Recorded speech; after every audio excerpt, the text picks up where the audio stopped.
Welcome back to one of my favorite cities on earth, Sao Paulo, for the R6 Six Invitational 2024. Chegou a hora, rapaziada. O melhor time do mundo venceu os 2 últimos Majors diante da Soniqs, que quer quebrar essa sequência invencível dos touros. If you thought it was loud in here already, you are not ready for how loud it is about to get. Our next series is a big one. I want to find out who the arena is backing here. Vamos tentar descobrir para quem vocês vão torcer a seguir. Soniqs!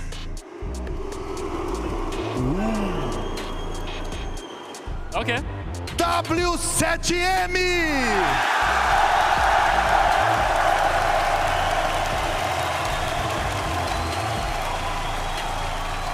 All right, it is the NA boys looking to crash the party against the best team in the world. Soniqs versus w7m!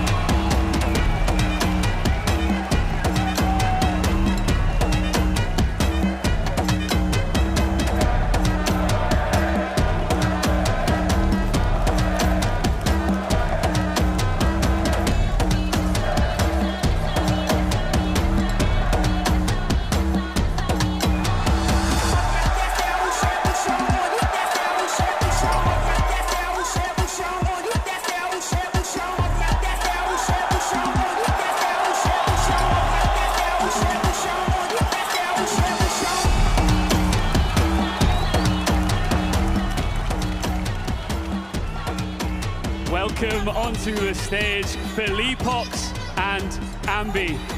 I've got to start off. Ambi, you are the youngest player ever to step on a Six Invitational stage at just 18 years old. With a crowd that don't want you to win, this is a lot for you to take on. I mean, yeah, and I'm ready for it. No, they're booing, but it'll be very quiet. It'll be very quiet today. É o jogador mais jovem do Six Invitational, mas ele tem personalidade, hein? Diz que não tem problema, que vai aguentar. E aí a pressão, todo o barulho agora tá a favor de vocês. Isso impacta? É, a pressão tá pro lado deles. A gente não tem pressão para jogar. Com certeza. E é fazer nosso jogo, a gente jogar feliz, jogar leve e a gente vai ganhar. Wanna do it in English for the American and global crowd? Queria agradecer todo mundo que veio aí, é um sonho estar aqui jogando na frente de todo mundo e bora pra cima dos gringos aí. Just Esports, while, you know, we have been on many stages together now. You are back-to-back major champions. For our English-speaking audience at home, you have waited a long time for this moment. It is finally here, your home crowd. What does it mean? It means a lot for me. It's been my dream forever to play in Brazil in front of the home crowd, so it's just amazing. One thing that is amazing, before I let you sit down, Ambi, I was so impressed with you coming into this, and now I'm even more impressed because you love to talk back to your team that are up against you here. Any last words for w7m and the crowd here? Good luck. Boa sorte, suas últimas palavras? Vamos acabar com eles. Let's finish him. Guys, go and take your seat. We've got a little bit of time here to have some fun with the crowd, all right? Yeah, oh, I love it. So let's just ask them again. Ok. Who do they want to win? Vamos tentar de novo, galera. Quem vocês acham que vence essa partida? Ian. Try. Soniqs! Vamos lá, vamos mostrar pros gringos agora, ó. Eles estão bem aqui, ó. Eles estão sem fone ainda.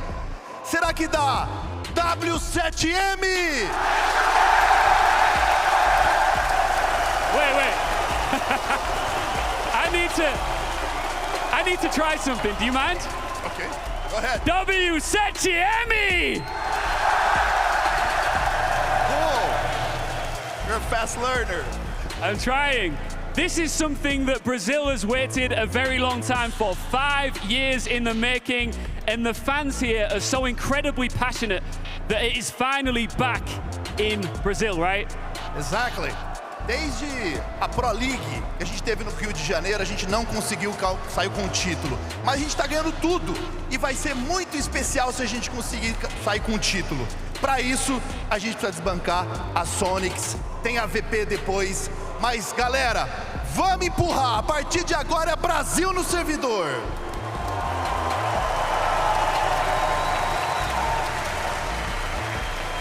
Soniqs versus W7M is right now. Over to our amazing casters.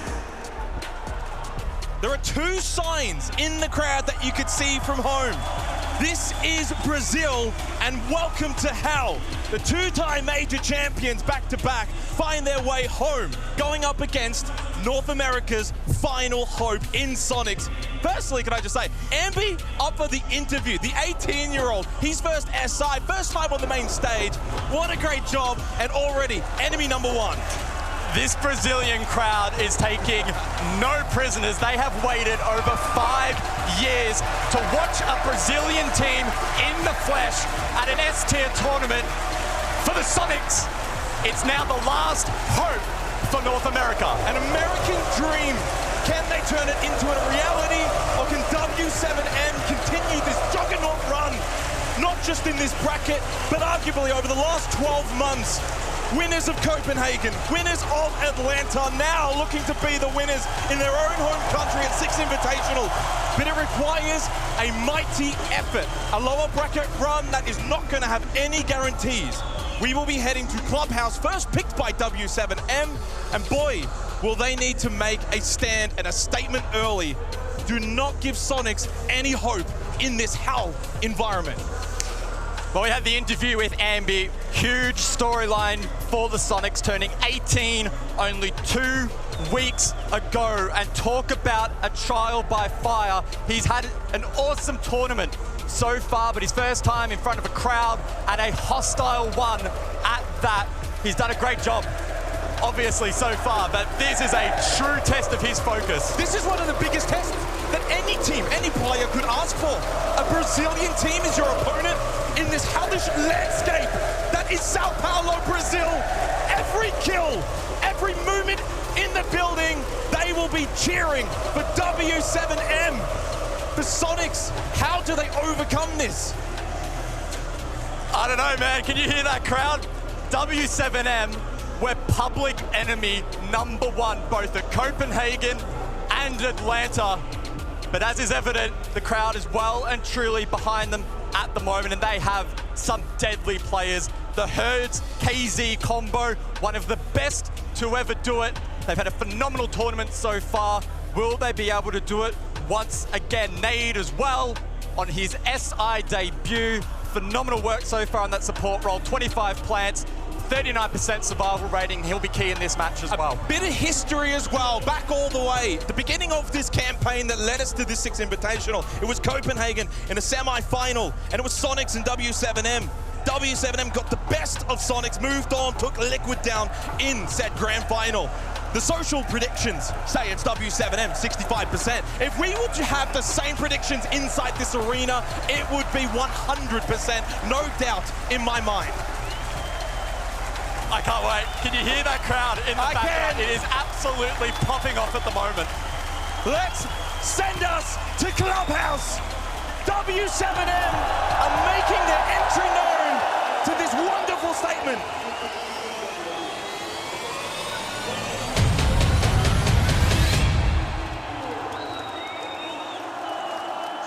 As we get underway, all eyes on W7M in front of their home crowd, virtually no one in this stadium going for the Soniqs, but back home, an entire region now has their fate resting on the North American team. Can they upset arguably the favorites of this tournament coming into it, winning the last 2 majors, now in their own home country?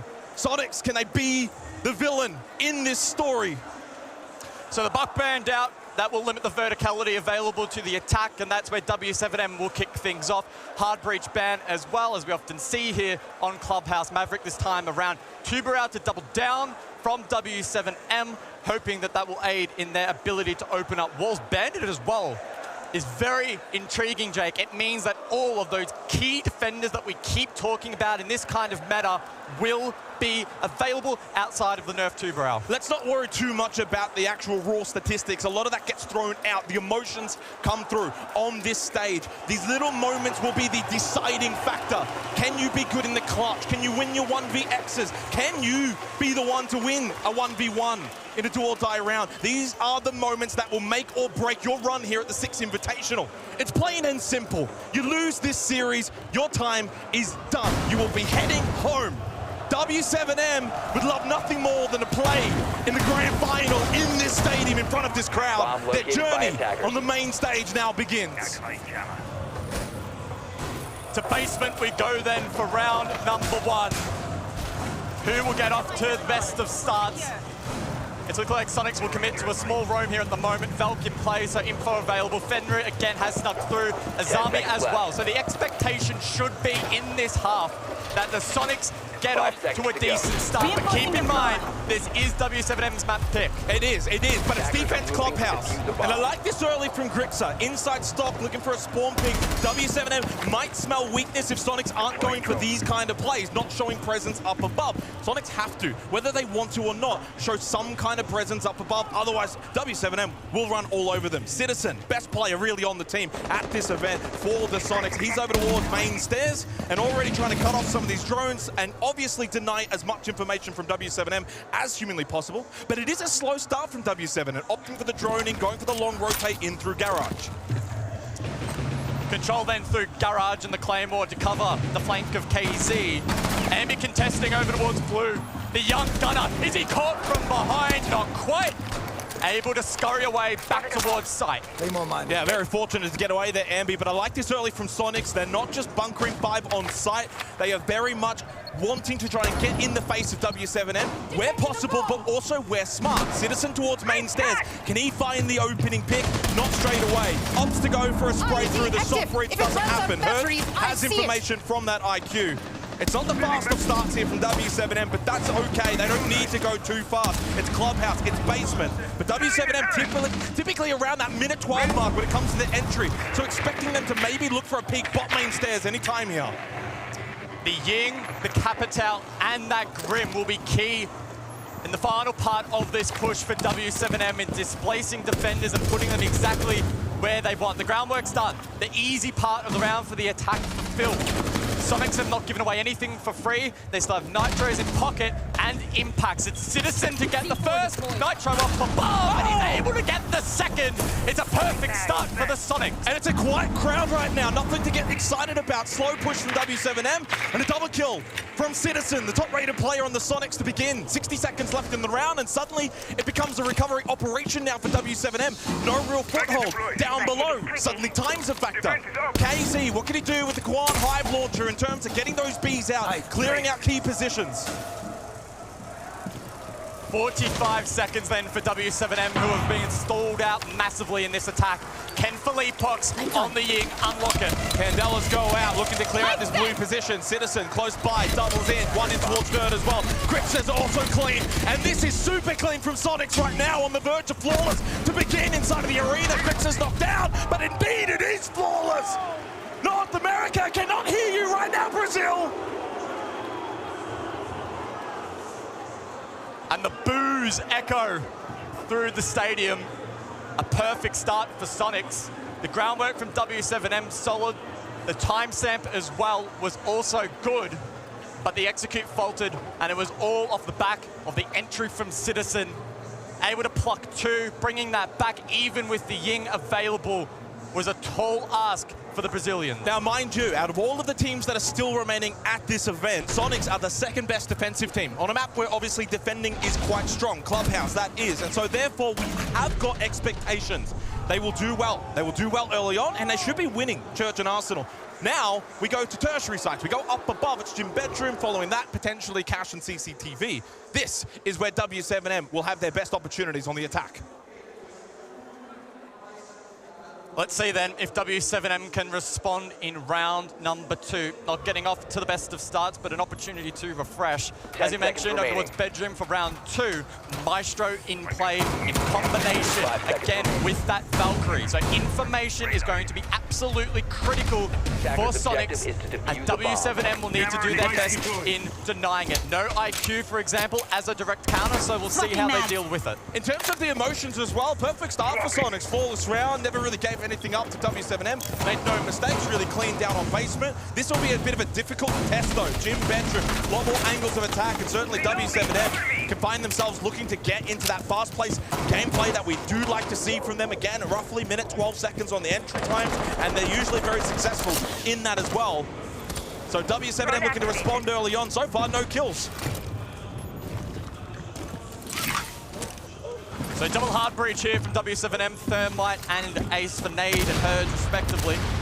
Exterior con will be opened up in tandem with the CC wall.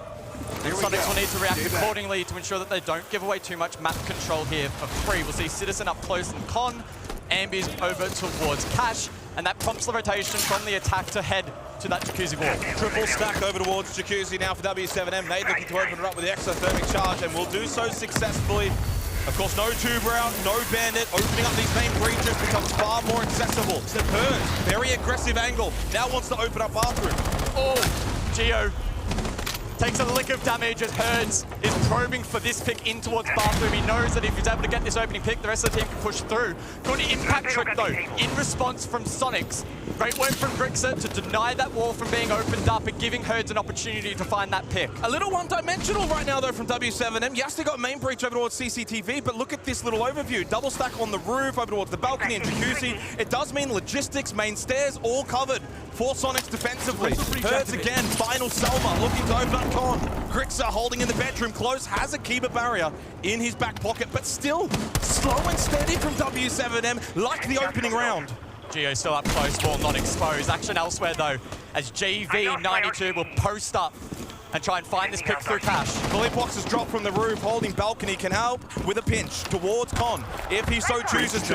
JV opening up the rotate, top red in towards Cash. Ambi holds, Ambi doesn't get out, Ambi wants the contact. It is Nade though, against the first, and Ambi does take down JV92. So the 18-year-old can make his way through con, in through logistics. One to keep an eye on as Grixer holds this gym window. Geo with a double pick, there he is, Ambi can he get it? Oh, a shot by Nade!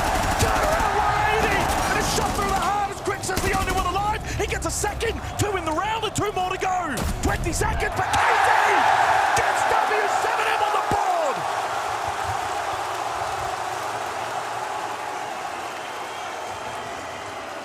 And the crowd springs back into life.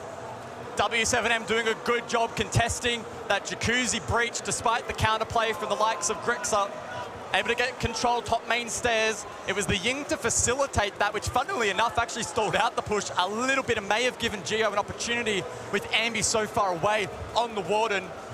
Not meant to be though. W7M responding nicely. Yeah, and responding early as well. Good, quells the nerves. We talk about the crowd buff, but it can certainly be a crowd debuff if things start to not go your way. The crowd is silent, you know you're letting them down. Really good start there from W7M to respond after losing basement. Obviously, the ball's on Ambi, though, to stay in towards Cash. Ended up not quite working out. Lovely flick shot from Nade. Wins over towards main. Had he lost that, Ambi had really good positional advantage to be able to maybe salvage that round for Soniqs. So that was a big, big moment from Nade. 2 kills in that round from him. And W7M are on the board for the first time here on the main stage. And Soniqs do not opt to go back to Gym Bedroom. Immediately, we go over now to Cash and CCTV. So we'll see a similar lineup to what we saw on basement here from the attack, namely that Grim Capitao combo in trying to create space to vacate that for the defense. We might see something like a Rafters stack with that utility to help flush that out, for instance, but can be used in other positions accordingly as well. Herds on the Nomad, so dedicated flank watch available for the attack. And that may be utilized if W7M wants some control down below, which Herd is currently droning for. Elsewhere, breach is being worked by Nade. Yeah, and again, no Tube Round, no Bandit. Kaid not opting to be brought either, so this wall will get opened up uncontested by the exothermic. as we've been seeing throughout this game of Clubhouse already. These will be the very light advantages that the attacking teams may have throughout this map of Clubhouse. KZ with the Claymore, maybe anticipating some more aggression from Soniqs, but right now they're opting simply for a Raptors hold. Brew wrecks him with that Azami. Garage opened up and the pressure will be coming. Geo's up top as well towards Raptors. The red bingo does silence Ambi. Citizen wants the response and he will find it very swiftly. That though onto Herds, and it's now a 4 versus 4. Yeah, good work from Citizen, sensing that there would be pressure down below. w7m finishing their work on those exterior garage walls that will expose the rotation back towards site. Geo holding that currently, and with Philippox and that secondary hard reach, he has an entry point now. He can get in and those bolts can get to work on Rafters. Heavy focus in towards Garage now. The incendiary bolts to go out. Of course, Magnus are so far stopping that. The bees as well in terms of the information and the things that can come through. Philippox trying to just burn Rexon away on the Rafters. Nowhere to go! Welcome to hell, Rexon, and then a follow-up as well for Philippox. Swiftly dealing with this garage hold, and it's now in favor of w7m. They deal with the lurking Citizen, and just like the round prior, it's down to Grixa. This time in a 1 versus 3, but that's all she wrote. 2-1 lead for w7m. And we talked about how key it would be that the Capital Grim combo was synced properly there by the attack. I thought there was going to be a slim moment there where the magnets weren't cleared.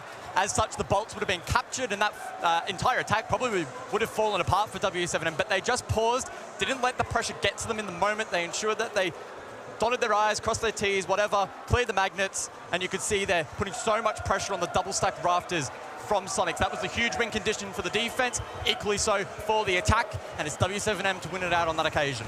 Yeah, I should add, by the way, for Soniqs, this is not the start that they would have been opting for on a map like Clubhouse defense. They're not sure really where to go. First was Gym Bedroom, then Cash, now back to Gym Bedroom. Really clinical clear from w7m as they were able to clear that Garage Rafters position, really with no kind of response at all from Soniqs. Soniqs were more so opting to play into that roam game with Citizen, try and make sure main stairs comp push wasn't going to be really much of a factor, but w7m were just far from clean in Garage. It will be a top red cash extension though from Soniqs here. Not quite do or die round, but certainly these are the big rounds for Soniqs on the defense, letting w7m get out to a 3-1 lead on attack. Not the start you want in this kind of arena with this kind of crowd. And it's important to remember as well, Soniqs with a flawless group stage here at SI24, but then faltered against FaZe Clan. Didn't win a single map, so weaknesses have been exposed against Brazilian Siege. They would have worked on that, looked back, have well prepared themselves for this matchup, but after a slow start, w7m finding themselves in this game. And picking up the pace as well for w7m. They're certainly looking control. Feels like they're the ones that are dictating the server, despite the fact they're on the attack. They look confident, they look comfortable. When they get into the building, it's Soniqs that need to be wary. In the opening round, I thought Soniqs did a good job holding main stairs, going for a stock pink. I think I need to see a little bit more from that from them. Ambi towards CCTV and Citizen top red. That's the extension you really do need to bring. The question is, how quickly will they fall off it? Pressure towards Jacuzzi, wall gets opened up by Nate, again uncontested, as will be the case for all of these rounds on this map. And it's Geo again to hold this power position. It's his 7th consecutive Six Invitational appearance, and he's hunting down the hammer for a second time. I mean, what a storyline. Not many players can say that they've been at the height of Siege for as long as he has, and he'll be a key player throughout this match. Yet to find a kill so far, but in that kind of power position, he could be the man, but it's elsewhere. Ambi, good for one, but an immediate jump from Philippox. And it's a push. w7m is just going to go straight into sight. That's the go button for them. Quick and concise, but a good trade. Geo on sight, strong. 2 men holding, remaining against the 3 of w7m. Too strong though.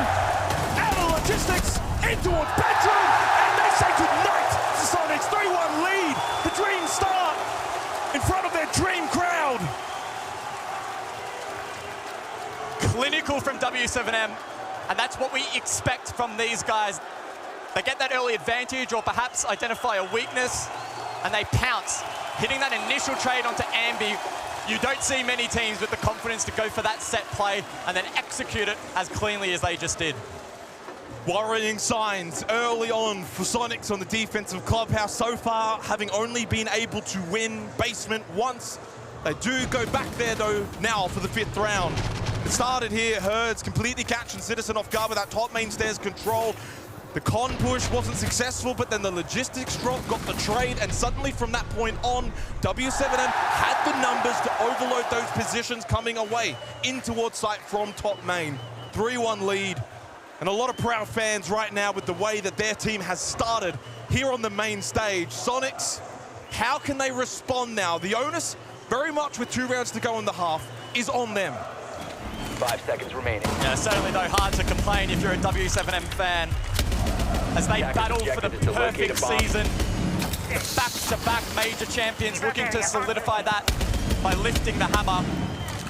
They've been far from perfect at this event. They have shown weakness. Now it's up to the Soniqs to try and identify that in this match. Look to exploit it. We head into round 5. Double shield lineup from the Brazilians. Osa, as well as the Blitz. Shock drones as well in play for JV92. IQ as well. So the counterplay here from w7m in response to that Valkyrie that is persisting for Soniqs. Well, so far, at the very least, they get to go back to basement. That's good signs for Soniqs. They looked very strong. It was flawless. Great way to open the round and, of course, the match in itself. But w7m have picked up the pace, and that's probably been the storyline for them at this Six Invitational. Talk about a bit of a slow start back in the group stage. Obviously, they were unable to top their group. It was the Russians that did that. But they've slowly, very slowly, guys, been grinding and working their way back to what feels like peak performance. And talk about timing their run. So far, it's timed to perfection. Grenade! What can the Soniqs do to slow said run down? KZ expecting that swing from Secret. Ambi wants to go, but instead, he gets denied. He's not 21, he can't come into this club, and KZ will send him packing. 5 versus 4, advantage w7m. I'm loving the confidence from Ambi, but you can see they're directly off the drone. Shadow advantage as well. w7m punish that. They are the ultimate punishers in Siege. You put a foot wrong, and more often than not, they'll be ready and waiting to punish. Minute 20 now on the clock. 5v4 advantage, and it's a better start on the basement bomb site for w7m. Good news for Soniqs, though, they still have that mirror up. It's still something that can change the course of this round, but here comes Philippox over towards Dirt on the Blitz. Can this be stopped? Nitrocell available for Gio, holding that entry point. Has he been droned out? 60 seconds left in this round. Gio's getting antsy, wants to swing. Instead, probably just needs to hold the angle. Time this right. There's the denial. Says no entry here. Go another way. But it's Nate that finds another way with the kill onto Citizen from the hatch through Moto. And suddenly the defense for Soniqs is scrambling. 1 in towards Dirt still for Gio. 2 towards this Arsenal side. JV walks straight in. The trade comes through. Gio from Dirt makes it a 2 versus 4. But where's the clutch factor from Soniqs? At no point on this defense have they looked like bringing back these rounds.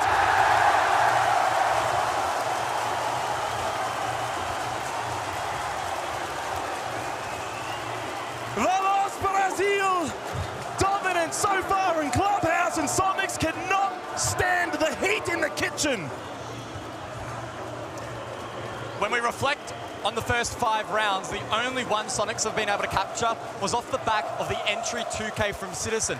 From that point onwards, they looked really solid. They locked it out in a flawless fashion, but they have shown weakness now, fighting from behind. Timeout. But all you're gonna hear in this timeout is this crowd.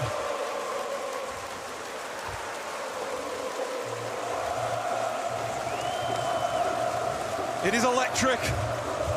It is a warning to the entire competition remaining. This is what you're going to have to contend with, not just for w7m, but also FaZe Clan later on. Soniqs, yeah, on the ropes a little bit early, but can they find a way back? Final round in the half coming shortly. Need a second round. Absolutely desperate to find one here. Questions posed then of Soniqs. Are they going to look to now double down on the aggression, perhaps really get in the face of w7m, or instead bunk it down? We are heading across to bedroom for the final round of the half, and off the back of the tactical timeout, I don't think we can understate just how critical this round is. Not only off the back of the tack, but the fact it's defense and you're trailing. Soniqs, if they want to remain confident and have at least some momentum in the second half, they need to lock out this round, and more importantly, silence the crowd. Seeing a lot of Liquid jerseys in the crowd, maybe not understanding. Liquid's, of course, out, but hey, the merch shop is open. Go and grab yourself a W7M shirt. Final round of this half. 4-1 lead for W7M. And surprisingly, it was the fact that Soniqs won the opening round. They got off to the dream start. Flawless as well in that round. That just could never really get going since. W7M have gone to another level that Soniqs so far have been unable to match. Should add the caveat one more time, though. Of course, this is the map pick of W7M, but my goodness, does this not spell good news for Soniqs for the remainder of the series? If you're not able to find defensive rounds of Clubhouse, need to turn their fortunes around as Herds makes entry in towards basement and can make his way up either main or secret.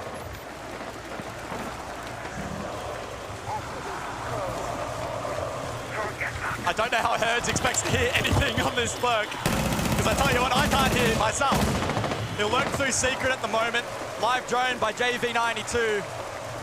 He'll be looking to contest red stairs more than likely. And who else but Citizen to run into on that part of the map? There'll be counter pressure from the breach. And we'll see if W7M can converge on this map clear. They need Citizen to get involved now for Soniqs, the highest rated player. Yeah, it's a team game, but sometimes individuals make the team rise a little bit taller. And Citizen at 3 and 4, it's not bad numbers, but he probably needs to go to another level. Geo! A scrappy fight, but he wins it against JV92. Looks for a second, understanding the pressure is mounting. When W7M push, they push together, and you can see why exactly Geo is feeling that heat. Oh, what a swing from Citizen. He does get involved, and suddenly this hold from Soniqs is looking quite strong. Stalwart in the face of aggression from W7M, looking to take this top red position into cash, but they're just unable. But Geo had to be pushed out. He got droned out, but again, Citizen gets that kill from Con with the nade, falls back to sight, and suddenly things look good for Soniqs. And without the tools like the Grim and the Hive Launcher, Capital and the bolts, you could see that facilitated Soniqs, and it allowed them to go for those aggressive swings. And W7M weren't quite expecting it. So some great play there from Soniqs. They're not backing down without a fight. It'd be very easy to go into your shell with this scoreline, with the crowd, with the stakes, the expectation. But they're doing a good job here to lock out the half. No more logic bombs available, one drone available though. 4 fully blocks, it's at least something. And a couple of flashes still between the two of them, 5. And there's a warden on the board in Ambi, logistics. And a double push from Nade and Philippox. Can they overload this position? No, first one falls. Strong from Rexon, and then the numbers as well for Soniqs. Okay, that's something. Will it be a matter of too little too late though? In a half, well and truly won by W7M. Soniqs at least get a reprieve. 2-4 scoreline, and we switch, and W7M now onto the defense. Now, Soniqs can breathe a sigh of relief. They have earned a lifeline here on the first map of this, what could be grueling best of 3. An opportunity to refocus and switch up the dynamic heading into the second half. The beauty of Siege is it really is 2 halves. The attack-defense dynamic is completely different. Great aggression there from the Soniqs. And we'll see now as W7M go across the defense, they'll kick it off on basement, whether or not that translates to attack. Statistically for Soniqs as well, the best team when it comes to attacking win rate. 54% so far through this tournament. Along with that, almost a 60% entry successful rate as well. So statistically, they have the numbers that can back them up that maybe, just maybe, they could find a way back here on an attacking Clubhouse. But so far, the storyline for Soniqs, repeated over and over again by those on the desk and other talent members, is that Soniqs have had a dream run. They haven't had to face many juggernauts. And when they did, they got swept aside pretty cleanly by FaZe 2-0. Now, they find themselves once again at a deficit, at a disadvantage. You've got great numbers, you had a great group stage, but now this is where it really matters. I love watching Herds on the Vigil. And it's something that the Soniqs heading into this game should have expected. Great operator encountering the information gathering tools that the attack typically is leaning into at the moment. And so Soniqs will need to be perfect on this roam clear if they are to contest him. Focus elsewhere though. They'll chip away at the default positions or default breaches, I assume. Or perhaps elect to go a little bit more direct. Again, keep in mind, this is basement. Ambi, though, probing in towards Garage. Well, Herds is the big one, playing Vigil, this roam. is something that does need to be dealt with. I'm not too sure if Hertz is just going to simply hold, waste time, then go back to site. He might actually look to commit this the whole way through. So a big win condition here for w7m in the hopes that Soniqs go for a bit of a miss drone, go through Lounge, try to go in towards stock, and then Hertz catches one. Instead, now he's over towards that bar position. Now, eyes trained over towards main stairs. The entry from Citizen going into very much that direction in the pool position. And Hertz has got a good angle. Seems like he's got more information. Player behind, in towards left. Ampy's got no idea! Sat down again, and Hertz is looking for more. And I think he might just find it! Not even Citizen can stop this man on the vigil, roaming away for w7m. Two-player advantage. And Rexon and co need to hunt this man down. I mean, they're trying to drone him, but Hertz continues to reposition. He's cloaking his position. Drone finally comes through front door, and Hertz will tap away at it. So position now well and truly revealed. 60 seconds, 3v5. And Hertz is finally dismissed by this attack. Makes it a 4 versus 3. Still advantageous for w7m, but not as strong as before. Only the one-player advantage. 50 seconds left means for Soniqs, there's still time to also work with. But they haven't even got kitchen hatch opened up. They haven't even got moto hatch, or they haven't even got stock hatch. In terms of the checklist, it's been completely left until just now, where that kitchen hatch has been opened up, and finally some pressure can come from above, but there's so little time left. Flashbangs from Grixer, but keep in mind, Warden in play, so KZ could be a key stakeholder in the round. No Grim available, so information here for Soniqs may be lacking, but they do have 5 drones. Down to the final 20 seconds. Soniqs, can they snatch one from the jaws of defeat? Shut down early though by KZ. Geo through dirt as well. Can't break his way in. Grixer with a drop and successfully got one. But no one else on his team could find any kills alongside him, and he's all playing lonesome. w7m running away with this map of Clubhouse. A 1.1 rating for Hertz heading into this playday. A plus 15 entry. They throw him on the vigil, they say roam around, waste time, make it difficult for the Soniqs to hunt you down. He didn't just do that though, he aggressed. He got in the face of the attack, and the lack of trades there from Soniqs proving to be extremely, extremely costly. It's so difficult to envision a comeback here for Soniqs. It would make for one of the better comebacks that we've seen in a long, long time in this game. It's what is now required. That is the difficult nature in which it finds itself for this team. And I don't even think we've heard this crowd at its very loudest just yet, simply because right now, truthfully, there hasn't really been that challenge from Soniqs. This has been quite one-sided. w7m have been that dominant. 3-round lead, 1 round away from match point.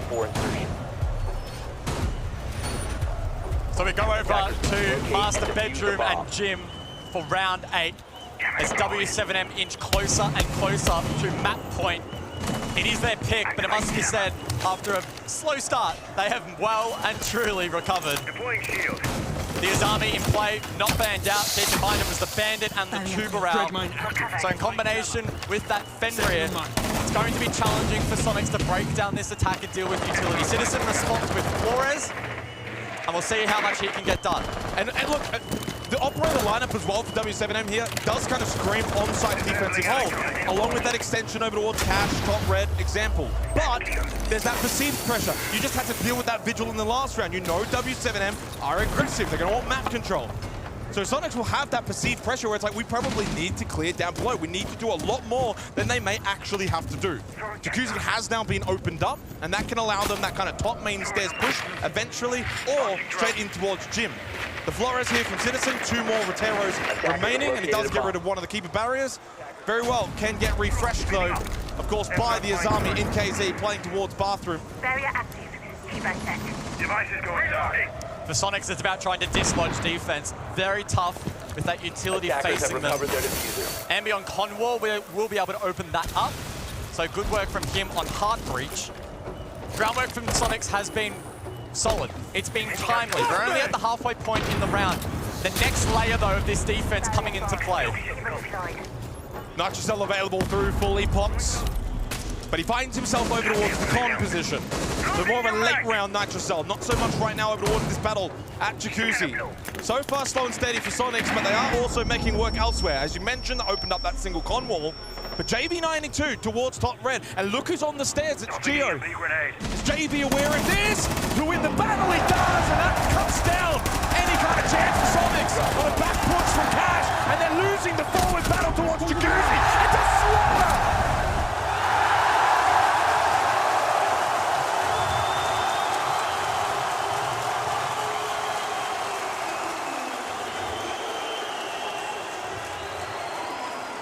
The crowd tells the full story.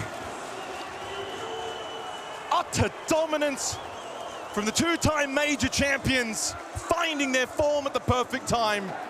Soniqs can just not match them. Not at this moment and not on this map. 4 match points here in the opening map of this best-of-3 series.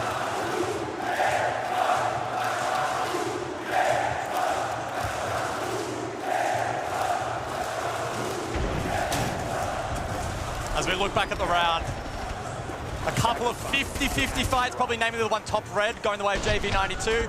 That was the trigger point for the attack. And that stack outside Jacuzzi Breach punished. Mirror window still standing, CC wall on the other side of the map not opened up. So it must be said that the groundwork from Soniqs, maybe not ideal. I still think though with single con open and Jacuzzi, that round could have been a little bit more competitive, so I think they'll be disappointed with that end result. W7m though on the flip side, I mean, what a turnaround. I thought after round 1, I was like, oh, okay, don't get the jitters in front of your own crowd. They have not got the jitters at all. Absolutely not. Look, maybe that opening round, like you said, was that a little bit of a tease? No, certainly wasn't. Soniqs have not really been able to do much since. 4 match points. Is the pressure just getting to this team, simply put. Or maybe that run that they had, groups into the upper bracket, the opponents maybe weren't the strongest. Maybe we're seeing the real Soniqs here at the foray in the main stage. They will have their chance of redemption on bank, but of course, cannot give up just yet. We've seen greater things happen, but it would take one of the greatest comebacks of all time from this position. So no wall denial to speak of from W7M. It's as easy as an EMP and an exothermic to get main breach opened up. KZ is very aggressive on the window, trying to impact that grenade. It's a double stack here. Alongside his good friend in JV92. It's the magnets and the Kivas in combination. Can the Soniqs dislodge? They're not playing Grim. They're not playing Capital. And that's what worked for W7M.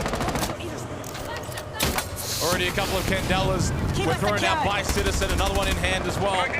Rexon and Ambi over towards this garage position, but it's double stack in rafters. Not much else to say other than the Soniqs have capitulated on Clubhouse. With every moment and every shot around the map, it goes the way of W7M. Candelas again for Citizen. Does the pace need to get picked up? I don't think it matters. The last 2 remain outside CCTV. Grixer makes his way in, only to fall.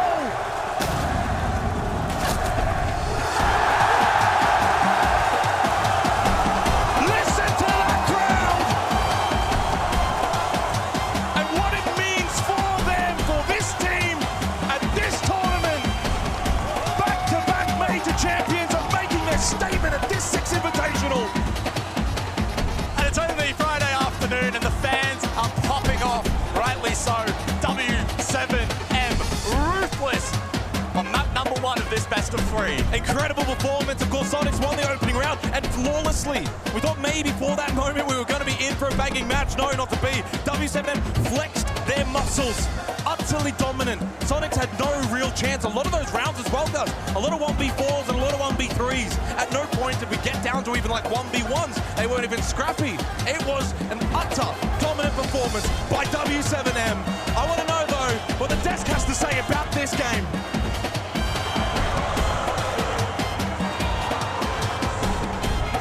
Thank you very much. our wonderful casters, Dustin Soniqs, and we're back on the analyst desk. I'm Milos Dometic, your host, and goddamn, a hell of a crowd that we have here. And it's still Friday. People are working, people are studying.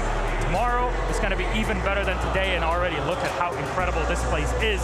And look at my incredible analysts for game number 2. Foxy and Laxing, 2 pro players that are with us here to talk the details. First of all, gentlemen, you look absolutely fantastic.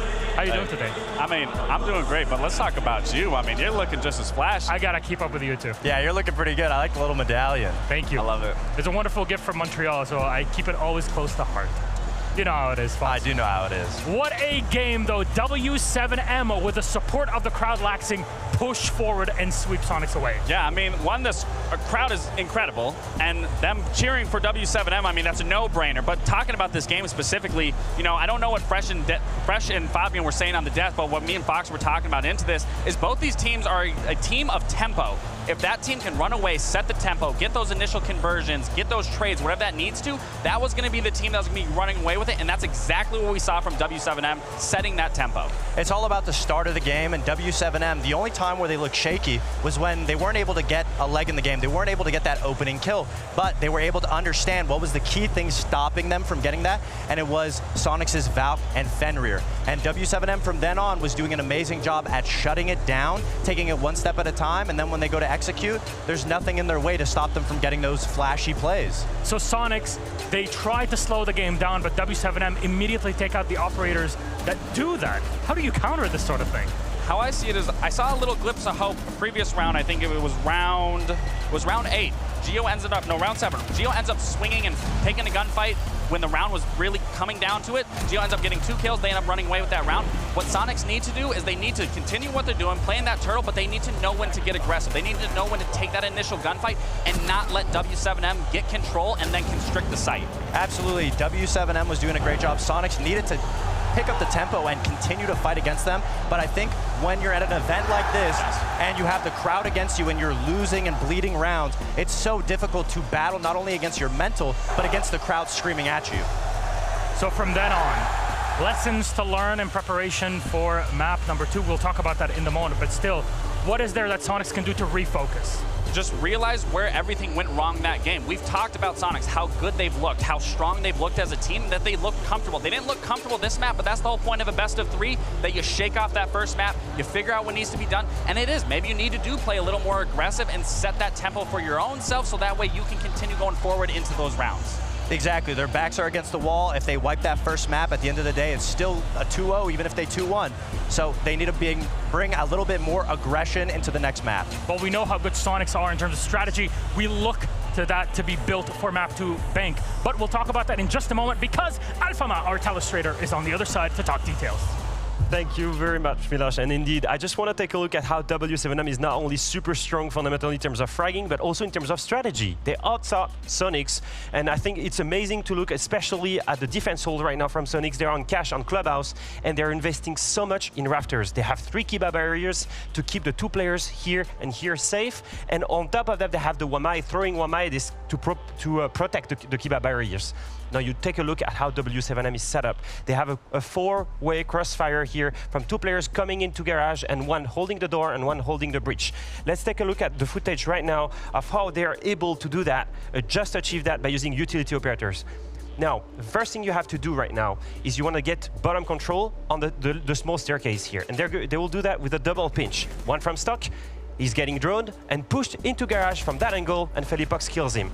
Now that's the first step because you want to get in below to 3 gadgets. Now this is Grim using his swarm bees to remove the players in rafters. And at the same time, Felipox killed the Wamais here and is sending fire to remove him. That's the first player that will die from the fires that strikes in on Azami. He will die from it. And then second, after that, because of the swarm bees, the Wamai will also die. This is perfect utility usage right now from W7M on top of being amazing fraggers. If you want to see map 2, it's coming just after a short break.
welcome back, ladies, gentlemen, NBs. We are live at Six Invitational.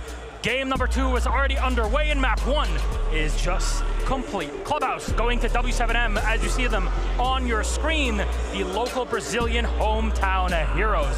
Before we square in on map number 2 in the series, that is Bank between Soniqs and W7M, we'll have to set things up with a bit of information. We'll feed you all of it here on the analyst desk. I'm w7m, your host here on the show, and with me on the analyst desk are Fox and Laxing.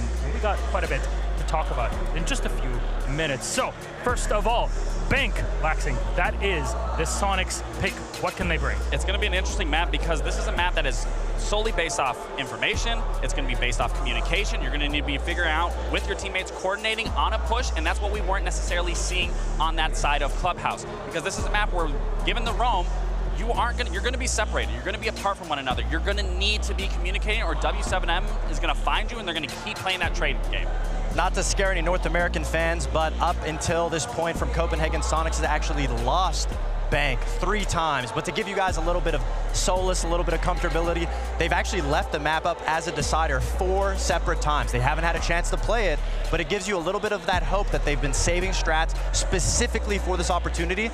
And this is no slouch of a map for W7M either. They've actually won it 3 times at this event. So if we can see Soniqs correct the mistakes that they brought from the first map, it'll be a nice little back and forth, and it'll come down at the end of the day to that who gets the first pick, who gets that opening stronger.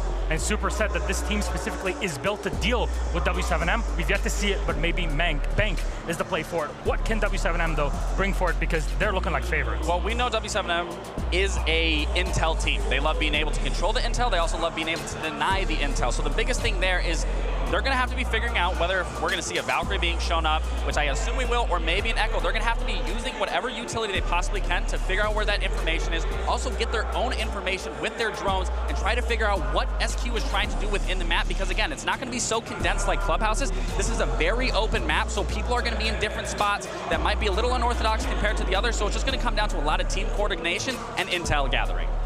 We see a lot of unique entry opportunity, like Lax was saying, from W7M's side on the way that they're able to enter the map. And so far, from what we've seen from Soniqs, they haven't been able to respond to it, like you mentioned, well enough to be able to put a little bit of a safe foot down and fight back against W7M's aggression. Who's got to show up here for Soniqs to bring it back? All of them. I mean, that was a team effort. Losing 7-2 isn't a map where you can just blame on one person. That is a team dynamic issue there. And again, you just got to wipe off that first map and come together and play to your strengths. I'd love to see Grixer come alive. He's been such a lifeblood for the team, going from initially being an entry prior to this roster rendition, and now he's the main support, one of the main supports alongside Gio.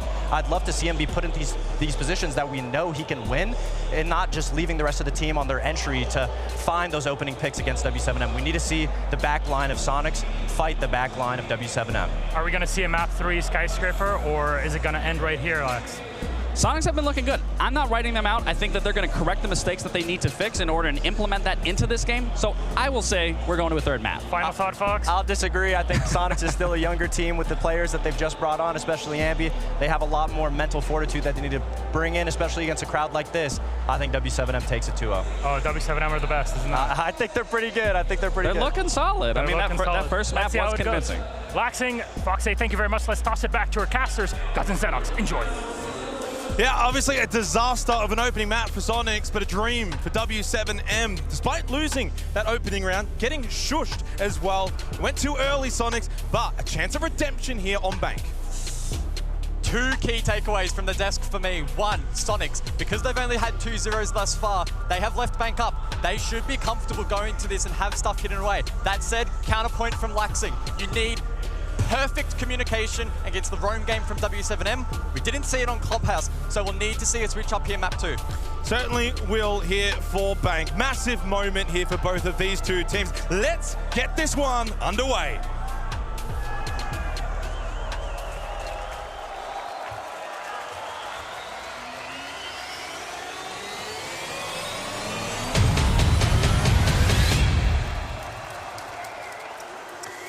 So, opportunity presents itself here for W7M. Win this map, you're into the lower bracket semi-final, booking a date. Very tantalizing one with the defending champions, G2 Esports. What a match that would promise to be.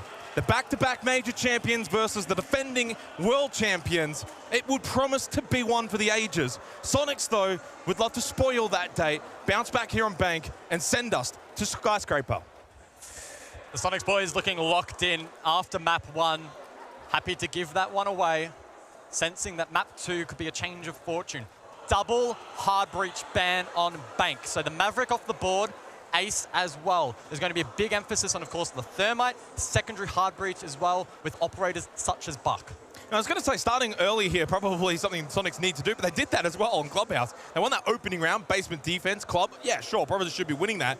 Flawless, though, and then just nothing from that point on. Maybe consistency is what Soniqs would need to find. A lot of the rounds they lost back on Club, a lot of 1v4s, a lot of 1v3s, so they were losing all these 1v-Xs and, well, obviously not getting a lot of opening kills either. The good news, though, for North American fans, for Soniqs, is the fact that they are the best attacking team, now playing on a map that they, of course, picked, which is Bank, which also happens to be one of the best attacking maps that we've had at the tournament thus far. If there's ever an opportunity, if there is ever a time for Soniqs to bring this game back, to silence that crowd again, it would be here on Bank, and it needs to start in the first half. Yeah, the Azami ban from Soniqs. Now, of course, we're not a fly on the wall backstage. We don't know exactly why they have banned out this particular operator, but I will say on the previous map of Clubhouse, Azami was causing quite a few issues for Soniqs. It was, slowing down the pace of their attacks. It was forcing the Flores pick, and w7m played it really, really well. So that won't be the case here on Bank. w7m will kick things off on the defensive half. The basement we go. Let's see if w7m can book a date with G2. Well, the crowd certainly right behind w7m the whole way through.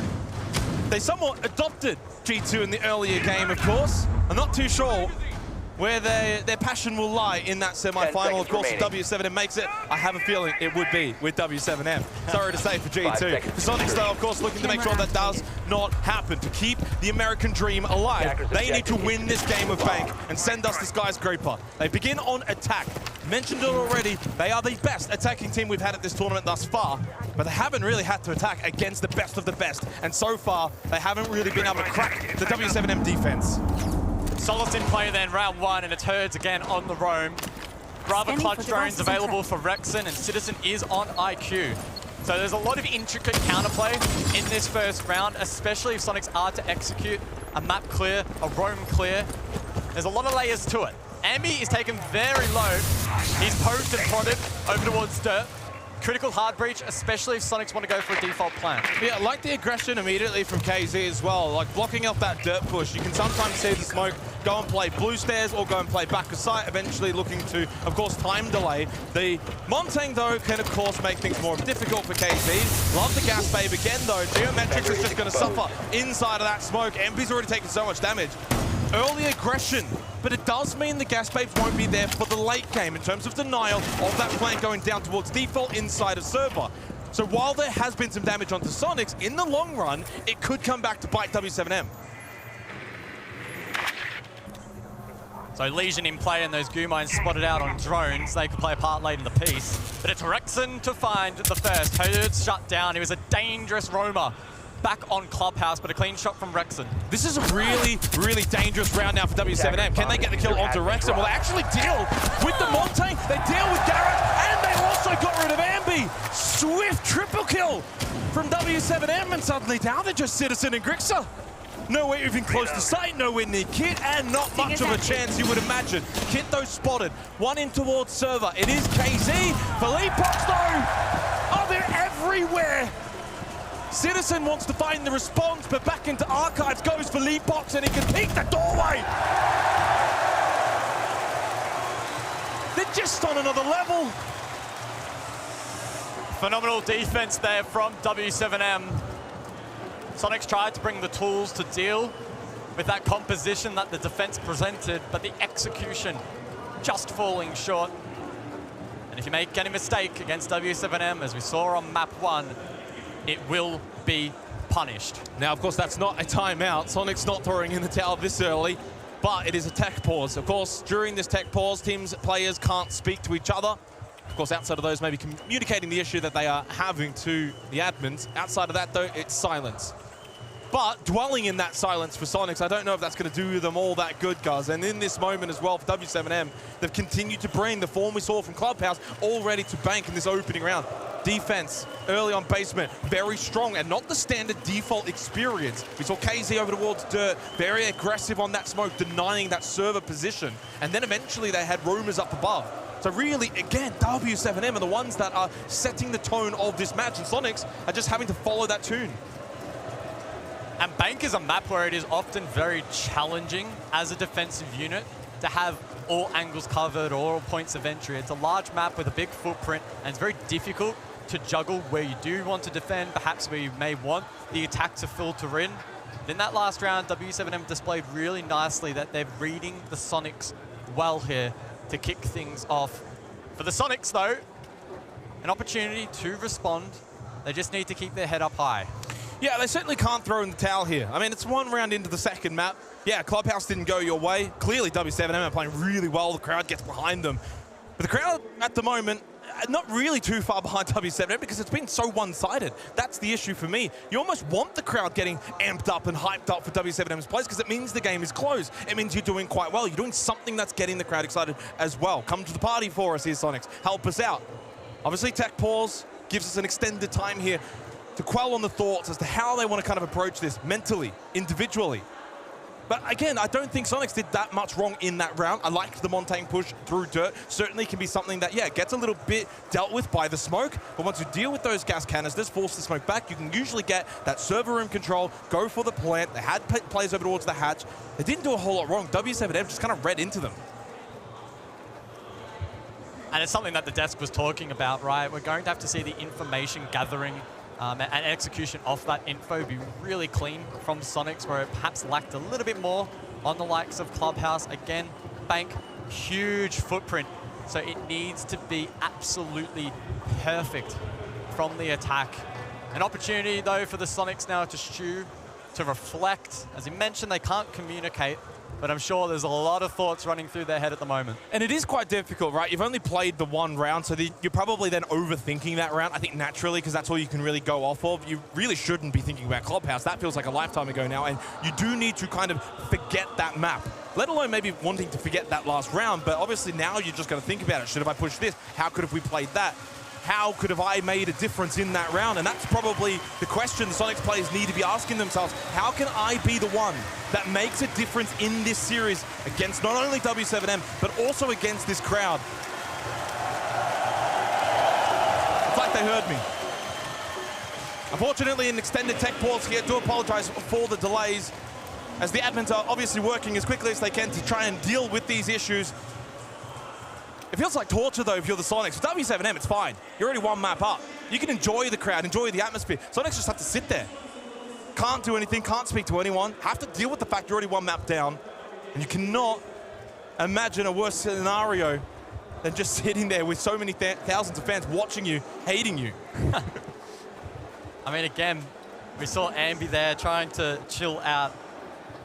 Again, only turned 18 2 weeks ago, just before this event started. And whilst he has a lot of experience in Tier 2, Tier 3 over in North America, this is a whole different kettle of fish, not only for him, but pretty much every other player. Nobody has played in front of a crowd like this, and it is only Friday afternoon, which is insane. Yeah, I mean, that's the biggest thing. I mean, I'm glad you kind of mentioned that. We've still got 2 more days of this to come. The semi-final day, then, of course, along coupled with the grand final day. It's a long, long way to get there, especially if you're W7M. You think you've got to obviously get through Soniqs today. Then you've got to deal with G2. That in itself is already going to be a very, very difficult task. Then, even if you do manage that, a lower bracket final before the grand final, such a long, torturous journey, but one that they're slowly navigating. But I'm not going to lie, I think the extended pause here might actually favor Soniqs in a little bit, only because of the fact that it felt like that first map was so quick, so intense. It kind of just went by them, flew by them. You come into Bank, you lose the first round, things don't quite go your way. And while they can't communicate, it does just give them more time. Experience the stage, sit in the chairs, feel the atmosphere. Not have to worry too much in this moment. Let the nerves or the enthusiasm, the adrenaline, just kind of leave your body momentarily, then get back into the server and look to reset. And because that's arguably what they need to do. Soniqs looking to lock in here. Again, keep in mind that they have not played all 3 maps in a series so far at this event. Perfect group stage with 2-0 victories, then against FaZe, a 0-2 loss. So they're going to have to go the distance here to bring this one back. That in itself will also be a challenge. Have had word that we're hopefully getting some answers sooner rather than later. Thank you so much, of course, for bearing with us. We will give you the answers when we get them. But so far, the crowd making their own fun during this technical pause, during this delay in the action, as they light up this arena. I think it was mentioned as well in the last cast that we had earlier on that this was something the crowd was getting involved in. Now we can visually see it and enjoy it. It's been a wonderful crowd so far, a wonderful event. And to think 2 more days of this to come, an incredible atmosphere. Unfortunately though, in this moment, we will have to go to a short break, but hopefully once we get back, we can get straight back into the action.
Alrighty, thank you so much everyone for bearing with us.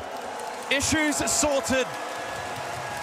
Maybe not for everyone though, because Soniqs have got the biggest issue of all still to sort, which is this one map deficit. Over to Bank we go once again, 1-0 to w7m. Not just really inside of the map, but also of course for the series, having won Clubhouse. The response from Soniqs is certainly required. Right now, w7m have played their part in this dance, but right now their dancing partner in Soniqs haven't really come to the table. So let's jump back in, round number 2, and it's open area and kitchen in play.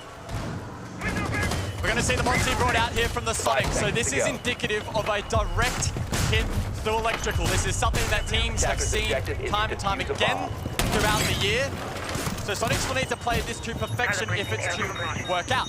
Now sometimes we see the impacts in response from defense to counter. Won't be the case. Nade has already used his, so instead it's going to be relying on Nitro cells if they want to take on Geo directly. Yeah, big plays if they do go for that fast rush. It's KZ over towards blue stairs. Someone to keep an eye on that Thorn. Good gun in hand. Razor Blooms too, maybe try and stop any of those fast pushes. Not really seeing said fast push though come to fruition, not straight away here from Soniqs. At least it can happen later in the round. Again, opting to bring Geo on that Montang. It got dealt with though in the last round of Lockers and CCTV. Drone has been dealt with.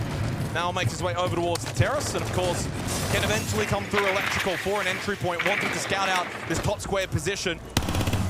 Quad wall reinforced, KZ over towards Archives, of course someone that does need to be very much dealt with in this kind of round. If they do opt for an electrical push through square, Herds up above, Stock Hallway, watching maybe for a top floor roam, Ambi on the rappel. So far w7m all in really good default positions. And Herds loves playing Stock Hall, but is now rotated to aid in the hold over towards CEO. Soniqs leaning heavily into the rappel, just saying that maybe they can find something for free, but an opportunity doesn't present. Logic bomb to come through from Citizen though. So some information perhaps here for Soniqs.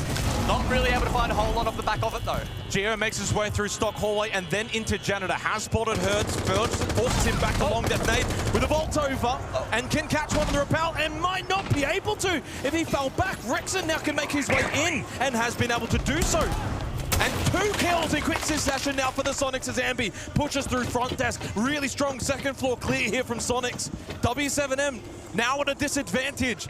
Not many times in the series have they found themselves in this position, and the drones now come out for Soniqs, having cleared that top floor. Turn their attentions over towards site. Echo and Velt combination here for the defense. So Yokai's and Black Eye cameras will likely have a read on Soniqs. We'll see if the defense can respond accordingly. You can see Herds and KZ sitting those cams, feeding it to the 3 remaining defenders. 3 defenders of which will need to play this perfectly. Yokai to aggress one square, get some additional information. I like this from w7m. They're looking to get proactive on defense, sensing that they're under pressure. So they clear out Archive. Square control established with Soniqs. 3 on site now for w7m. Again, not many times in this series have they found themselves in this position where they're down a player, where Soniqs have got map control, and Nade wanting to keep main stairs in control and coupled with JV92. So they could overload this Stock Hallway position, keep Stock in control with w7m. It's down to Ambi. Secondary hard breach to open up the Stock hatch. Time a factor, and with that Nade gets aggressive. Red ping, prone, smart from Ambi. Nade makes his way over towards square, but it's a double kill on site for w7m. Shot through the wall, time the biggest factor. Geo can't play it, the way box is in his face. Helped out by Rexon though, but as soon as he goes to play it, being watched by all angles. No fear there from w7m. Electing to re-aggress over towards that square position and cutting down the defense as the push came through. Again, a lot of that attacking prowess had to be centered around the Monty and facilitating him to make his way across, Geo that is, get that plant down and then play the post from far-reaching positions. But again, w7m, even at a major disadvantage like that, don't put a foot wrong, get proactive info, they play off it, and they just absolutely decimate Soniqs on that final push. Look, as great as that Montang can be, and very much a big factor in that kind of round for what you want to do, it does make everything a little slower. Top floor clear, a little slower. Wanting to plant on site, a little slower. Minute 26 is typically the time of entry when it comes to Soniqs on the slower side. And I would imagine w7m are aware of this, have studied this, have VOD reviewed this, and you could see how aggressive they were. Main stairs, knowing full well Soniqs were going to be coming in late towards that Janitor and Stock position. So what did they do? Double push up. Those on site for w7m are strong. 2-0 start here on Bank defense, again, to set the stakes here for Soniqs. The quote-unquote best attacking team at this event so far statistically, on one of the best attacking maps, and you've lost the first 2 attacking rounds. Does not bode well. All signs pointing to further dominance from w7m. The Monty persists from round number 3. Brim as well being brought here by the attack. Soniqs looking to layer more information on top of the Dokkaebi, which will persist. Can't reach in the hands of Grixer, so opportunities are plenty here for Soniqs. How will w7m respond? Mirror is in play. So I'm anticipating this one on the Gen wall facing in towards CEO to try and counter the repel game, which is likely to come through from the attack. Castle also in play, so there is utility for Soniqs to deal with. Hertz holding long desk position, and what an angle shot onto Ambi. The young up-and-coming star from North America failing to make an impact thus far here on Bank. 0-3, but not the only one that's struggled. Citizen 0-2, the highest rated player on this team, has not been able to show up when it matters the most. But that's mainly because w7m have just been so impressive on the defense. They was shot. Citizen caught top square. The young and the old, both 0-3. Geo 0-2 on the Montang. Soniqs just cannot make anything happen until that moment. Rexon's doing as much as he can on the Grim. But as I say that, the Nitrocell in response from Hertz, it's swift, it's clean. And w7 up 4 versus 2, looking for their 3rd round in a row. And they have the crossfire front desk here, which is the only real win condition for Soniqs if they're able to get space up through a banana. And Grixer can combine. He'll jump in lone. The 2-stack here from Soniqs into 4 members of w7m bearing down. I mean, the crowd alone already makes this a hellish landscape, but in a 2 versus 4, it becomes even more difficult. Geo holding top spiral strong, allowing Grixer to get a good angle, and he found at least 1 kill. Flush to come out. The yellow ping, but no one there on the other side of it. The Box plays around that shield as w7m are making Soniqs look absolutely second-rate. And I think I could spot it, JV92 jumping out of his seat, sensing that that is a key round for w7m. Got off to the perfect start, 2-player advantage. They close it out nicely, and it prompts a tactical timeout from Soniqs under a lot of pressure at the moment. The Montang's not working. It is absolutely not working. I understand why you want to bring it, understand what it can do on a map like this, so complex, allows those entry pushes in. But it is not working. Time to pick up the pace, Soniqs. Because if you don't pick it up now, you're about to find yourself on a plane back to North America tomorrow. 3 rounds down, 1 map down. They have just not come to the table. Time to put the shield away, time to grab the guns, time to start to pick up the pace and try and go straight at w7m. You've got one last chance off the back of this timeout. Don't let it slip. 3 rounds to go in this half. Absolutely, Soniqs need all 3 of them. And you could see the focus there in the eyes of Goddess, the coach of Soniqs. She has a lot of experience, especially at this level.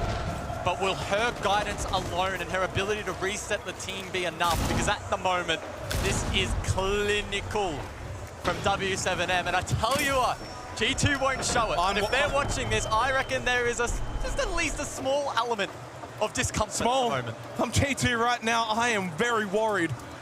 As you said, though, they won't show it. They won't tell anyone. But playing this team on this stage in front of this crowd, a difficult task for anyone, even the defending world champions. 5 seconds left before round insertion. 4. Off the back of a tactical timeout from Soniqs. But it's a basement site on Bank. Lockers and CCTV, a difficult task, and they do away with the Montang. The Dokkaebi brought, the Finker brought, and maybe the pace to be brought here by Soniqs. They do have tools to deal with a roam if they wish to clear it, namely the Dokkaebi. Will they switch up though? Look to be more direct, look to get Ambi in the game. Yet to find a kill on the Finker now, and it's a swift entry through electrical. Fleapox is holding elevated though, and as those drones filter through open, he'll sense that that will be where this push is spearheaded from. Logic bomb rings out, Fleapox doesn't mind though. 5-1, perfect start, playing the water towards elevators, has now dropped, rotates away. JB92 playing bot main stairs. Open area hatch opened up by Grixa. Much better pacing, at least from Soniqs here, in terms of the checklist, in terms of opening up these hatches. They can get to work now over towards bot square. No contest from w7m, firmly on site. Obviously, you can see the way in which Ambi watching top blue stairs. You know how aggressive w7m have been in this series. Now the drone to come through via Ambi. Server's clear. But for that sake, w7m have also got time to nail later in this round. 2 Nitro Cells, 3 Gas Babes.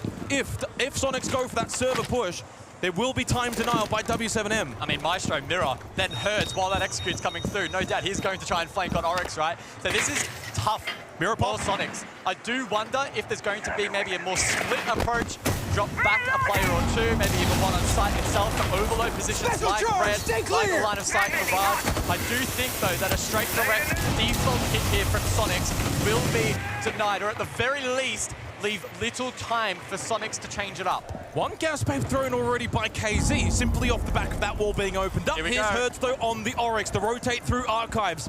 What kind of flank watch have Soniqs got set up? The hatch isn't opened. That actually aids them. Now can't play from said hatch. If the Oryx wants to make a play, has to go down blue stairs. Geometrics and Ambi, both playing, both unaware. No one watching this blue stair! Hertz will get one! Ambi will get the trade! Pumps the adrenal surge! And that's the last gas babe thrown out by KZ. Loses his life to Grixa. Ambi can go in now for the plant. Where's the denial? Who's close by? It's Philippox with a Nitro Cell, but too busy. The Nitro Cell's late. And Ambi escapes in the night, back up blue stairs. And suddenly Soniqs on the verge of finding an opening round here on Bank. They need to isolate this pick inside of Garage. You win this, it unlocks the cross back towards the objective, but a well-timed flash, and it's the attack of Soniqs to bounce back. They absolutely needed that one on a basement side as well here on Bank. So much better from Soniqs. They do away with the Montaigne. They do away with that slow pace gameplay. They pick it up. They sweep a lot cleaner, a lot quicker, open up hatches, eventually through server. That's the Soniqs we know.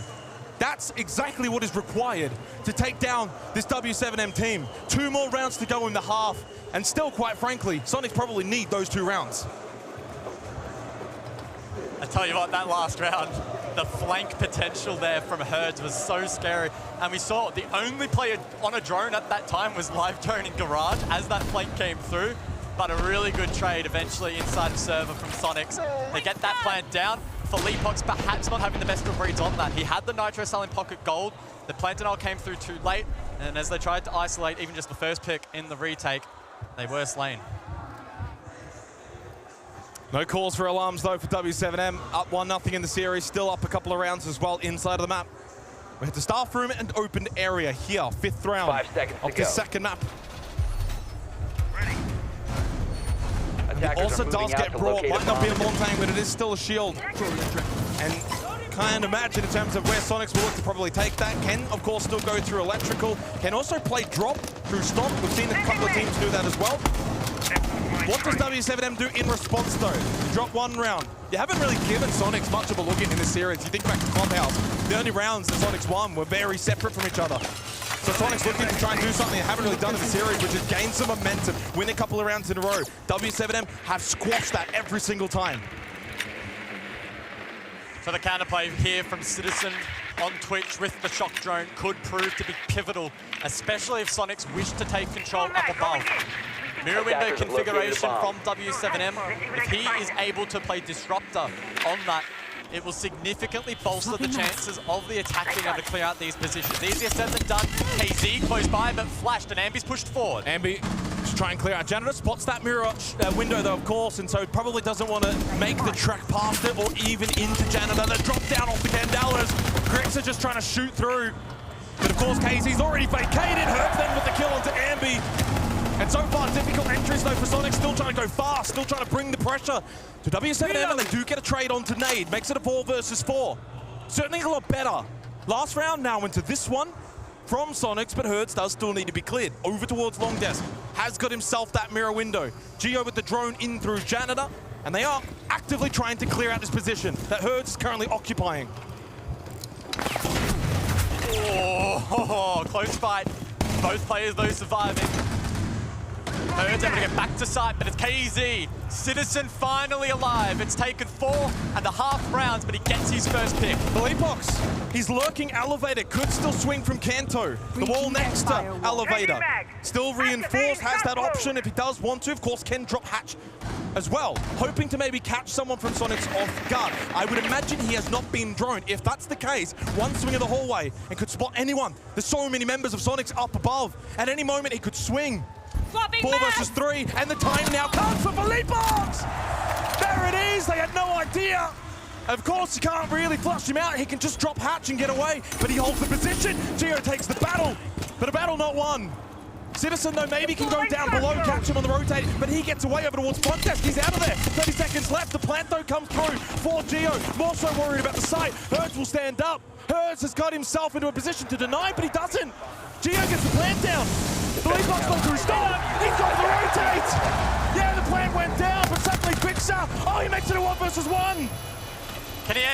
Is he able to win this out? JV can play behind the Talon shield. Gas canister up, but the vertical play from Quicksa to shut that down. Something we haven't seen from Soniqs so far. A clutch. Finally a clutch. Finally a scrappy round that they've been able to help go their way in those dying moments. A 1vx. A plant trying to deny the retake. We haven't seen many of those rounds in this series. Think back to Clubhouse. So many 1v4s, so many 1v3s. W7m so clean. And even a bunch of flawless rounds. And in that round, Soniqs were able to dig deep with so much on the line. 2-3, final round of the half, and Soniqs are starting to make their presence known here on the main stage. Much better from them. Really well played from Philippox, and certainly was a huge factor. But nevertheless, a huge 1v3 from Quicksa. Oh, just had the line of sight. Quicksa played well on Clubhouse. I mean, there are a couple of opportunities for him to clutch up where he's left in those 1v3 instances, and he did his best to play them as well as he could. Great work there in the post. The plant denial there from w7m not quite hitting the mark. As you mentioned, there was that game plan potential for the Ossa to drop down, the Talon shield to cover from that stock hatch position, and it worked out nicely for Soniqs. And if they're able to claim one more round here, it really does ignite some belief. So Tellers and Archives now. Final round of the half, w7m looking to, of course, maintain advantage. Not wanting to allow Soniqs to get themselves back into this game to tie things up 3-3. But Soniqs are starting to bring the heat, starting to bring the pressure, starting to get a bit of a groove. That American dream still yet to be realized to try and make top 4. They're the last hope. Already down on that. They were already down a couple of rounds here as well. But suddenly, just suddenly finding some hope. Information gathering tools have been the name of this game so far. And Philippox scattering those black eyes on the Valkyrie around to gain information. In combination with the Solus to then counterplay the drone work here from Soniqs. Quicksa on the floor as we'll send a Rotero down through lobby. That one though gets muted out. Nade elsewhere onto these castle barricades, absorbing again. More utility here from the attack. First one doesn't land onto single, so that's a little bit unfortunate. Jay will have to try and smack that down. Philippox now with the read. He will though fall back. Minute 45. Pivotal 6th round. Heavy doing a lot of work here on the IQ. Raxa maybe anticipating again more aggression from w7m, but they've quelled that a little bit. And the rappel in successful. A foothold inside of the building now for Soniqs up above, top floor, Ambi and Citizen. Both able to sweep across, but Hertz inside of stock. Opting for aggression, opting for a play later in the round. Hasn't been droned out, position unknown, and could very well spell disaster for Soniqs. And again, the drone economy here, look for Soniqs, it's actually not that bad, but much like the previous round with Philippox inside of elevator, they have allowed a defender to get into a wrap position, a playmaking position. And the longer Herds waits, the more impactful this could actually be, provided he times the flank right. Ambi over towards top main stairs, just to the very left. Again, no idea.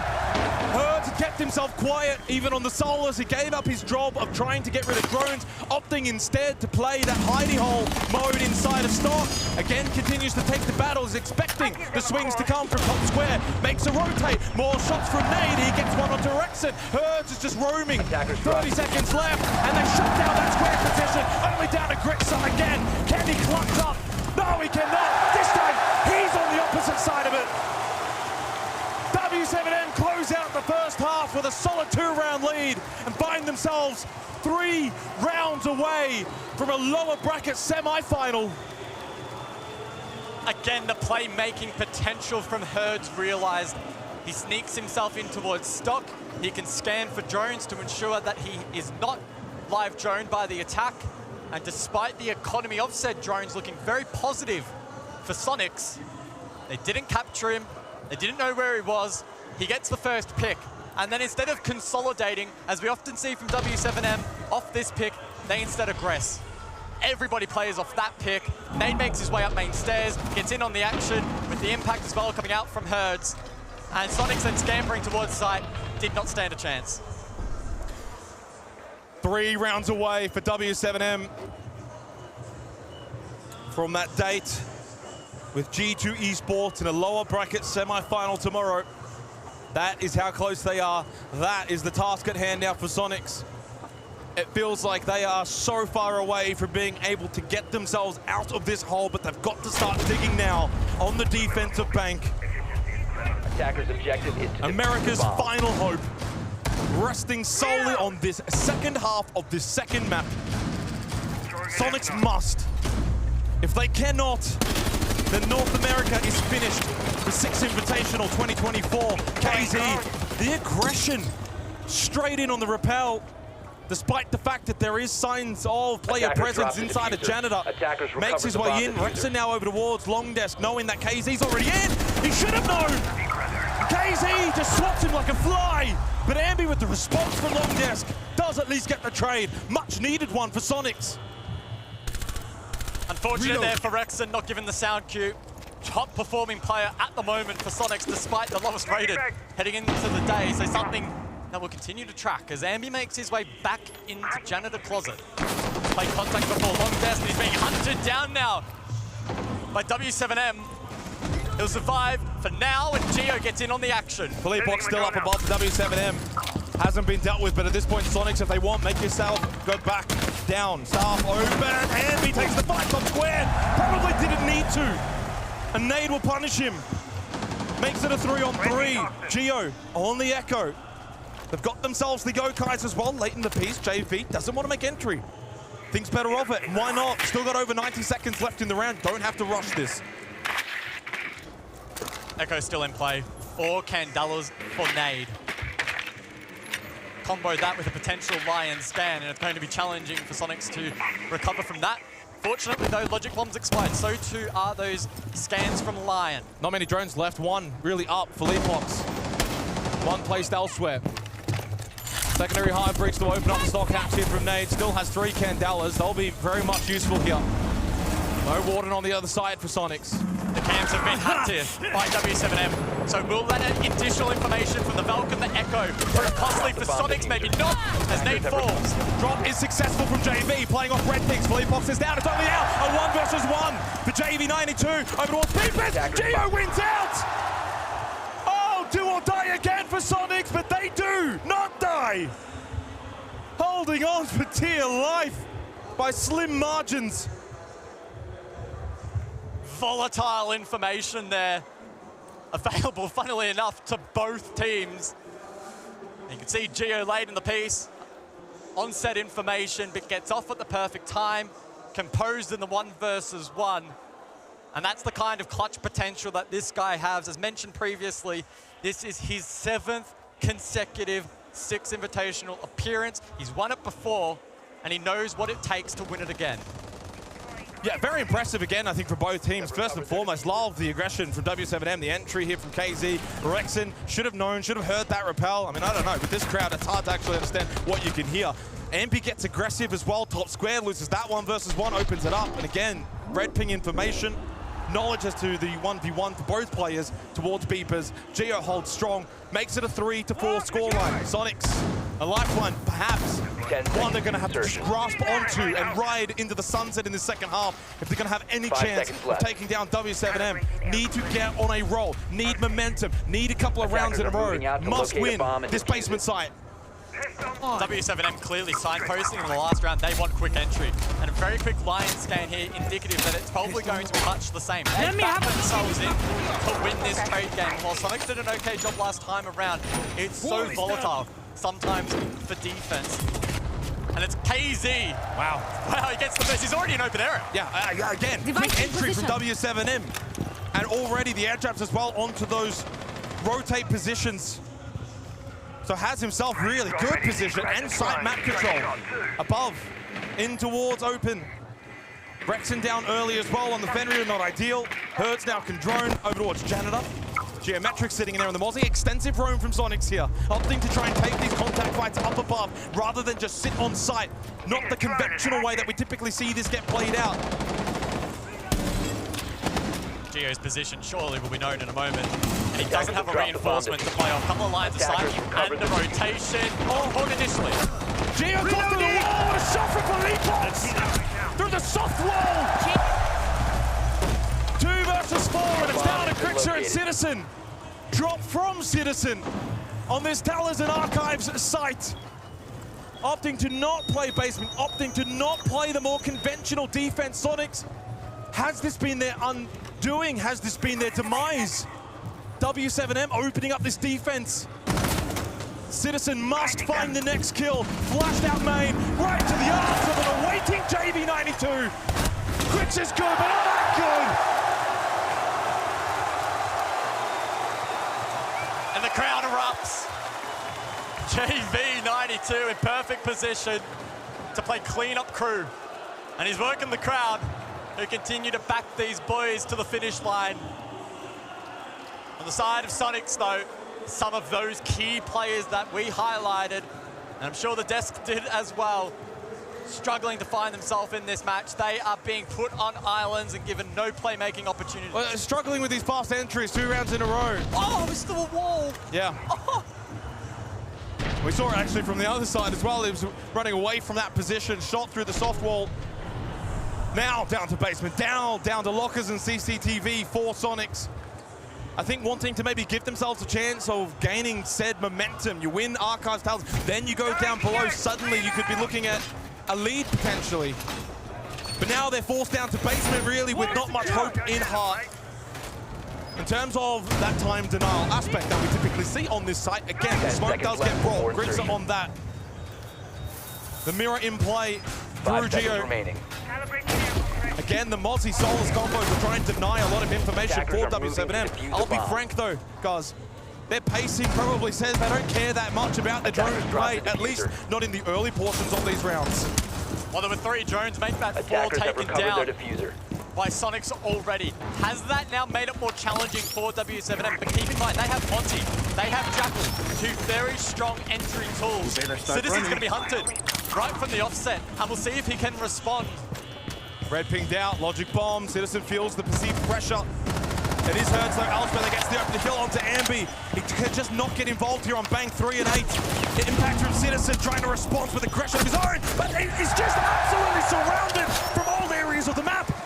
You want to go above? You want to challenge us, says W7M, no worries. They deal with them swiftly. 2 minutes and 10 seconds and it's a 5-on-3. And suddenly now the pressure on the shoulders of Geo and Rexon and Grixer towards Beepers, and Geo stands tall, gets 1, loses the life though. Need to win that battle, Rexon does. 2 versus 3, the drop is successful, but no real utility to deal with this Montang. No nitro cells, only the gas babes of Grixer.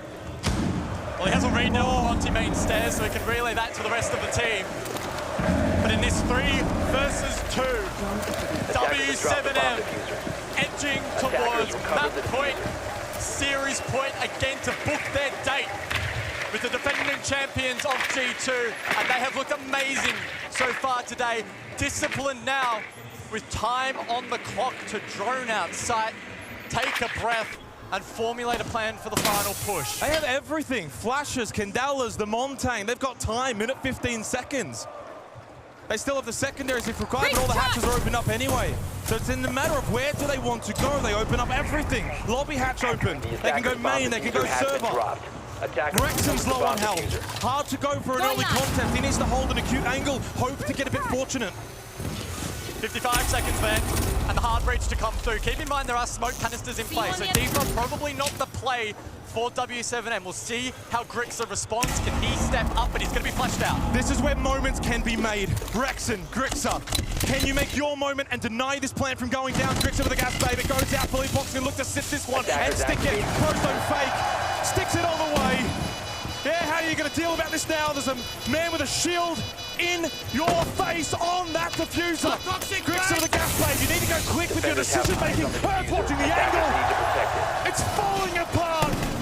The American dream for Soniqs, for North America. It's becoming an American nightmare.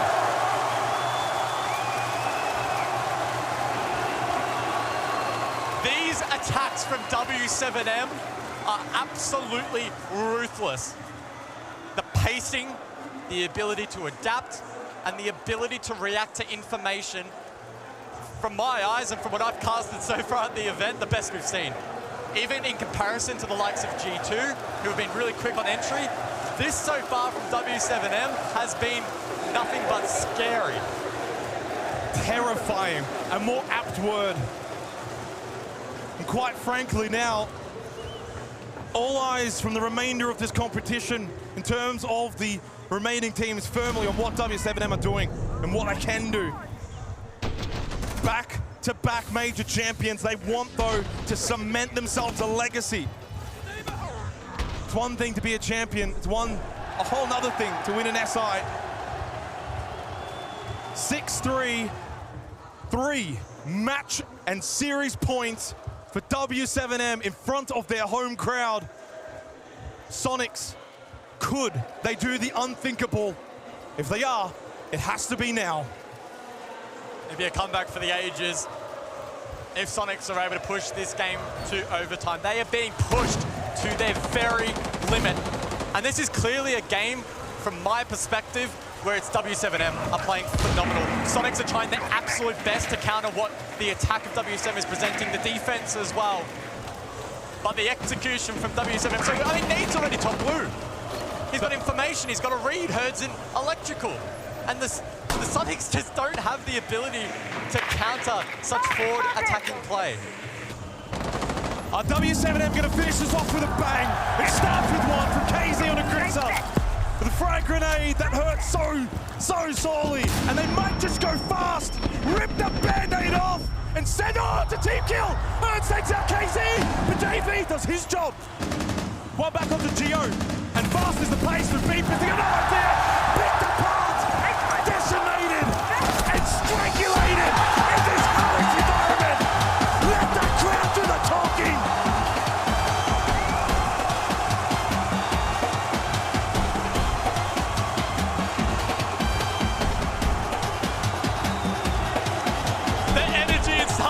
Arena is palpable.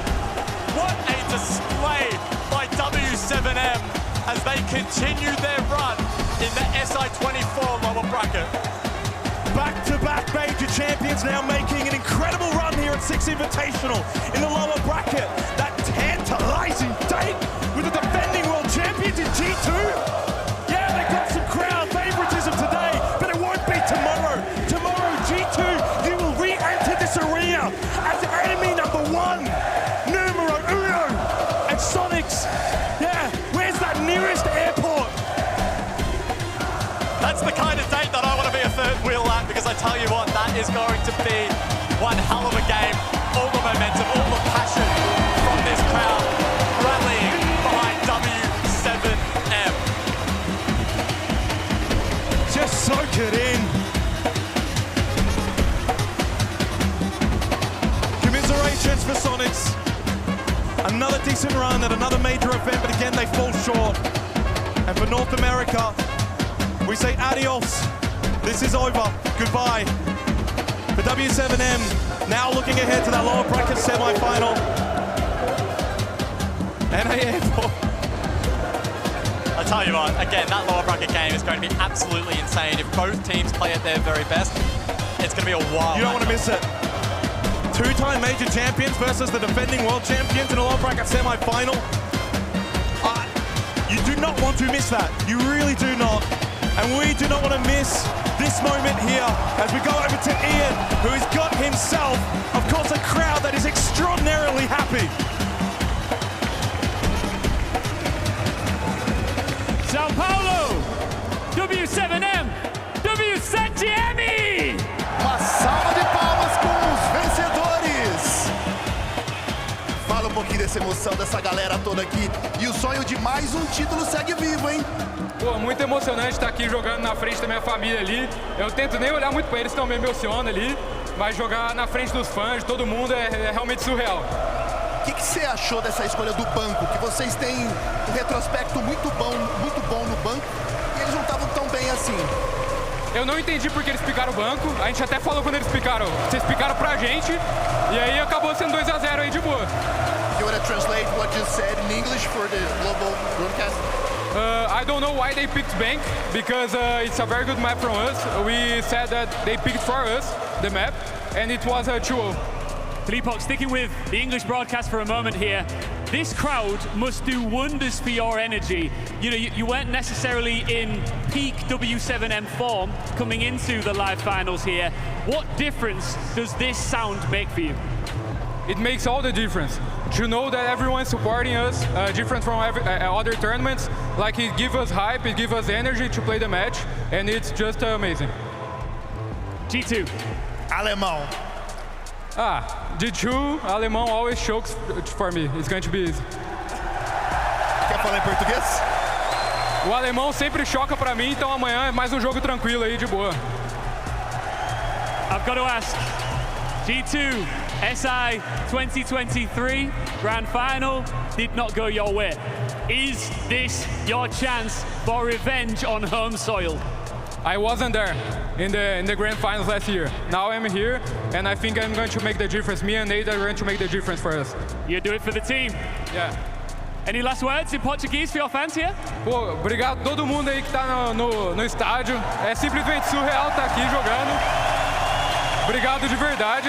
E amanhã vamos hypar mais ainda pra gente amassar G2 e é isso. Obrigadão.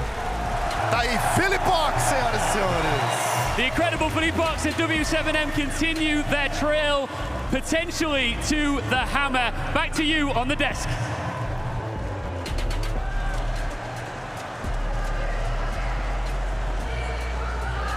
Thank you very much, Ian and Leo. And there it is from KDS W7M. With all the support that they get here in Brazil, there's nothing like an SI, and there's nothing like an SI in Brazil. What a victory from the Brazilian squad. Soniqs knocked out. They got a total of, 4 or 5 rounds in this entire matchup. We'll set that aside here. We have to celebrate W7M and their beautiful performance.